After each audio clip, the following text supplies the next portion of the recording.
Good evening, everyone. Today we're going to talk about classroom technology and the problems and potential solutions to those problems. So, I am currently an in-service teacher with Lafayette Parish School System, and so the problems that I see with technology in my classroom on a daily basis are lack of consistency, lack of professional development, and laptops or technology serving as a distraction in class. Starting off with lack of consistency. So Lafayette Parish School System requires that every teacher set up a Google Classroom for each of their class periods. However, the Google Classroom platform is never really introduced or taught to teachers, and therefore each teacher sets up their Google Classrooms differently. So this means that I might have my Google Classroom organized by unit, but somebody else might have it organized by week, etc.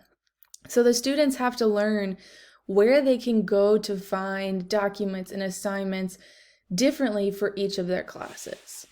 Another point that is inconsistent is the teacher expectations for technology use in their classrooms. So for example, I might expect my students to come in, get out their Chromebooks, and be prepared for the lesson every day with their laptops open, while other teachers won't have that expectation. They might not use their laptops every day.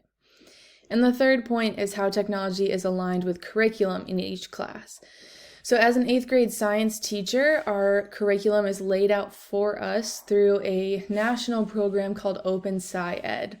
And a lot of the information is a little bit outdated. It's provided as a PDF or there are some videos that are associated with the curriculum, but the handouts aren't really compatible with technology unless you know how to use several other apps that can then make edits to the handouts individually. So the curriculum, it takes a little bit of extra effort to align the curriculum and the handouts and everything that's provided to us with our Google Classroom and the use of technology in class. Maybe some potential solutions here for the lack of consistency would be to set school-wide or even district-wide expectations, as well as define proper use and give examples of good Google Classrooms. One way to do this within the schools would be to maybe have some grade level or department level technology meetings where one person is in charge of maybe training the new teachers on how to use Google Classroom, ways to set up the Google Classroom that have worked for the senior teachers in the long run, and even ways that have not worked and why. So I feel like this would be extremely beneficial if it was an in-service training district-wide, just for the new teachers or even within the grade level or departments at each school. Moving on to lack of professional development. So as I had mentioned, Google Classrooms are required for each teacher, and each teacher must have a separate Google Classroom for each of their classes. So I teach 7 classes in an 8-hour day. I have 7 Google Classrooms. Again, there was no training on what was expected when you set up your Google Classrooms. No examples were provided on what makes a good or organized Google Classroom. And as I had mentioned as well, each teacher therefore sets up their Google Classroom differently, and the students, I find at least mine, get very confused on where they can go to find things, and maybe that's because my Google Classroom is different than the other teachers. There have also been several websites that have been promoted since I've started teaching in August. 2 of those are Class Dojo and Padlet. However, I am not a teacher. That's not my educational background. I have a master's degree in ecology, and teaching is just something that I recently got into. So hearing these websites kind of dropped into my lap wasn't extremely helpful for me because I didn't know what they were and I don't know how to use them, and it's now on me, my time, my effort to go figure out what these are. And so some potential solutions for these problems is to demonstrate examples of how technology can be used and which websites and programs can be helpful in the classroom. And I feel like this would be great for a district-wide in-service, even for returning teachers, but especially the new teachers. And LPSS does have 4 new teacher only in-service dates throughout the school year. So this could easily be implemented in one of those in-service days. And then another good option would be to identify leaders within the school, and those leaders could develop a subcommittee that trains the new teachers or trains teachers who are struggling with specific websites if they come asking for help. And both of these ideas come from an article that's called 10 Steps to Effective Technology Staff Development. This article had a lot of other great ideas as well, but these are the 2 that stood out to me. The third potential solution comes from an article called 7 Fatal Flaws in Tech Professional Development. And the main idea I got from this article is to provide ongoing support that's specific to certain programs or websites that the teachers often use.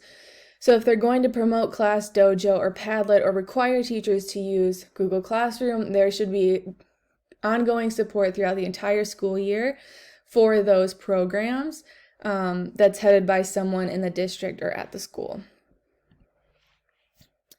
The last issue that I see with technology in my classroom is that it often provides a distraction. And all 3 of these points regarding distraction come from an article called 6 Potential Issues of Bringing Technology in the Classroom. And this article was published in 2014. So we've known about the distraction that technology can cause for quite a while, but there hasn't quite been the perfect solution yet. And so I find in my classroom that if the students aren't actively engaged throughout the entire lesson, any small chance they get, they will go to gaming. They'll play games on their Chromebooks, and even though the district is recording what the students are doing on their Chromebooks and certain gaming sites are locked, there's entire websites that are unblocked games. Also cheating. There's been several assignments that I've given that, it's clear as day the students are copying, pasting an answer from Google into the worksheet and then submitting it to the Google Classroom. And then the last one it could be a distraction, but it's also kind of a larger problem in itself, is damaged devices. So there's a huge issue right now with students losing their Chromebook, reporting them as stolen. Something is broken and they don't work anymore. And so now not only do we as teachers have to provide all of the assignments and everything on Google Classroom, but we also have to keep extra printed copies for those students who have a damaged Chromebook.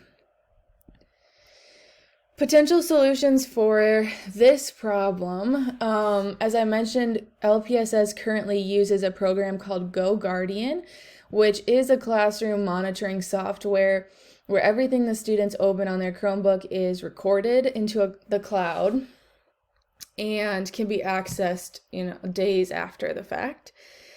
You can also close their tabs. You can set restricted sites. The program I've found is pretty straightforward, but requires a lot of time on the teacher to set up the lists of sites that students can or cannot go on.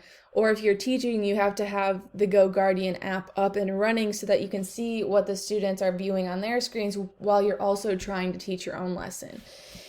And so while this is a solution, it could definitely use some work. And then the last solution here is leaving laptops at school. And so this is proposed by an article published just this year called Should Students Leave Their Laptops at School? This solution more addresses the fact of damaged laptops. Should students leave them locked into the school so they don't get lost or they don't get stolen? It's a potential solution, but would require some planning on the effort of the school to be sure that students are getting back the correct Chromebooks and we can keep track of where they're going, etc. But as I mentioned, I am an in-service teacher in Lafayette Parish, and so these are the top three issues that I see with technology in my classroom every day. Here's a list of references that I used for the potential solutions, but hopefully we can come up with some better solutions, work on the ones that were proposed so that teachers have a little bit less work on their plates regarding issues with technology, and have some support in using those proposed websites and things, setting up their Google Classrooms and things that are in a way that are effective.